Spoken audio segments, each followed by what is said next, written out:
Hello everyone. With just one day left for your ISC Economics examination, hopefully all of you are prepared. Now, in order to check at which level you are today, if you are in grade A or above, just I will give you few important topics for your ISC examination from each and every chapter. Just check it that if you have prepared these topics well. So now first coming to the chapter demand, supply and production. The first and the foremost things which you have to do is numericals on the price elasticity of demand and supply. There are three ways of finding out the price elasticities that you must know.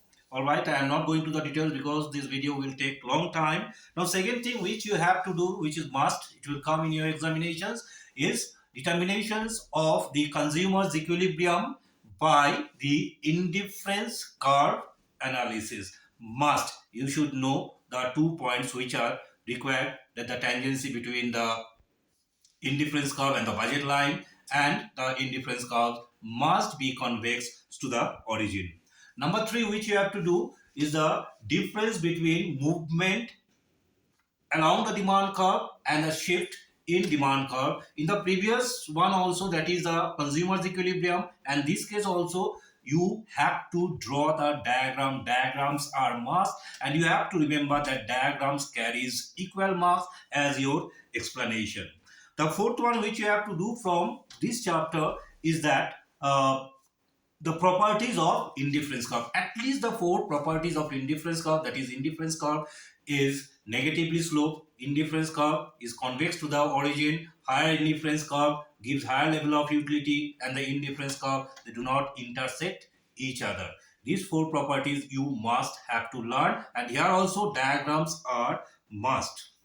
The fifth one which you have to do is the determinations of equilibrium, price and output by aggregate demand and aggregate supply. This question is from price mechanism. All right, at least 3 to 4 marks questions it will come from here. And one more question, very important question from this price mechanism, is price ceiling and price floor, and when price ceiling and price floor will be effective. So these 6 questions, at least I am saying it to you. I know you are prepared with each and everything, but this 6 question you have to go through it before your ISC examination. Coming now to the 4th, 5th and the 6th chapter, that is production, revenue and cost. Now the first thing which you have to do from the revenue and cost is the numericals on the basis of total fixed cost, total average cost, marginal cost, and also the average cost which you have to find. Don't forget to make the table, because if you make the table then you will be able to determine each and everything. Please keep it in mind, make the table with the pencil and then do the calculation. The second thing which you have to do from this chapter is the explanations of the 3 stages of production with the help of laws of variable proportion, that is increasing return, all right, decreasing return and the negative return to variable factor. These 3 factors, these 3 laws of variable proportion you must explain in case of finding the 3 stages of variable 3 stages of production. Number 3 from this chapter is the reason for U-shaped average variable cost curve. Why average variable cost curve is U-shaped? This has to be explained. Coming now to the 4th important topics from this 3 chapter is the relationship between the average fixed cost, average variable cost and the average cost curve, especially in short run. That is, what will be the relationship between these 3 variables, all right, in case of short run.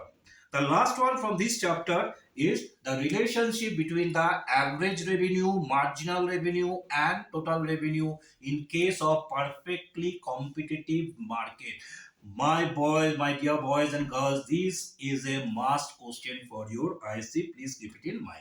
All right, so we have finished the 6th chapter. Now coming to the 7th chapter, that is the market.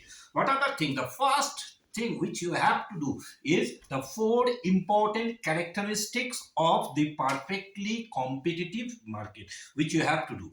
The second thing which you have to do from the perfectly competitive market is the short run equilibrium of a firm, when the firm they are incurring either loss or they are enjoying supernormal profit.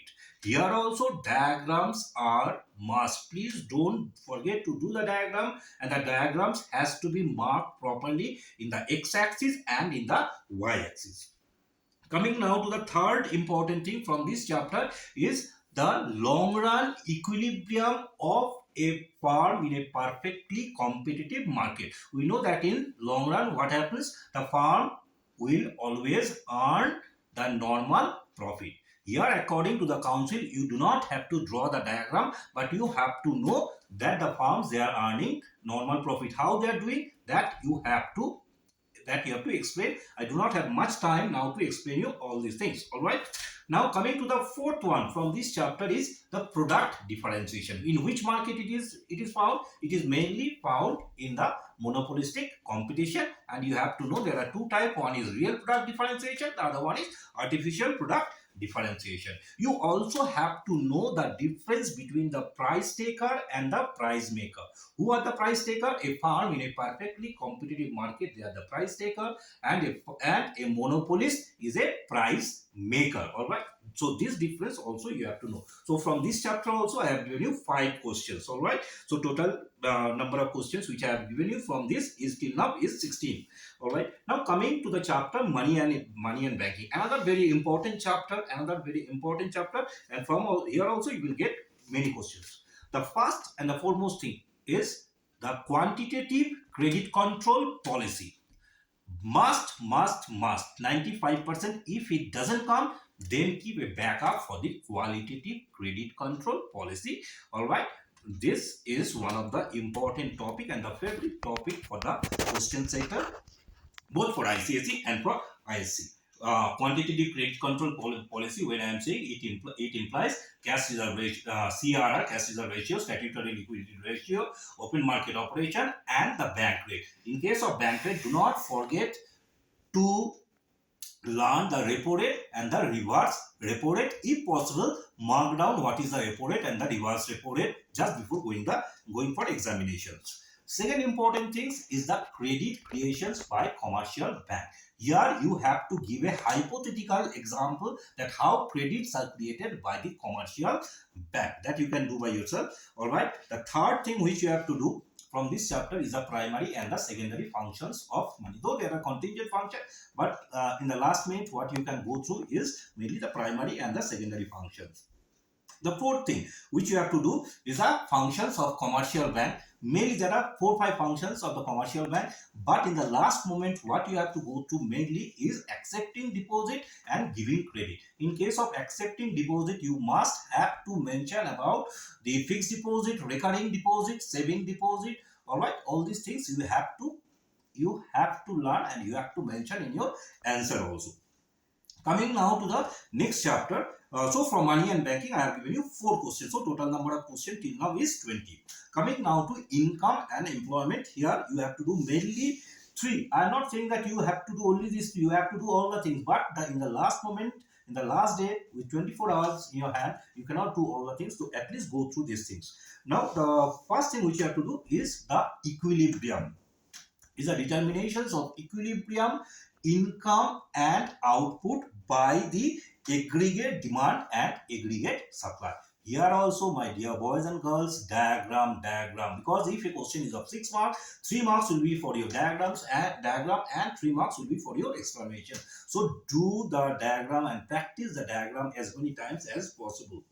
The second important thing is the investment multiplier. Second important thing is the investment multiplier. You have to know what is investment multiplier, and from here the numericals will come. You have to know MPC, MPC and MPS will be given, and you have to find out the investment multiplier. All right. So these 3 things at least you have to do from this chapter. Coming now to balance of payment and foreign exchange. A small chapter, but what you have to do from these 2 chapters, at least one question, that is in case of foreign exchange rate, you have to know the how to find out the flexible foreign exchange rate by the aggregate demand and aggregate supply. All right, this is number one. And from the balance of payment, you have to learn that balance of payments are not always balanced from the economics point of view, though it is balanced from the accounting point of view. This you have to explain with a hypothetical example. It is always so. From here, if you know this one, then you can easily know about the current account and the capital account, accommodating capital, all these things you can easily, if the short answer type question comes, you can easily do it from here only. Now coming to the national income. The national income, the first thing which you have to do is a circular flow of income. Now circular flow of income, there are 2 sectors, 3 sectors, 4 sectors models are there.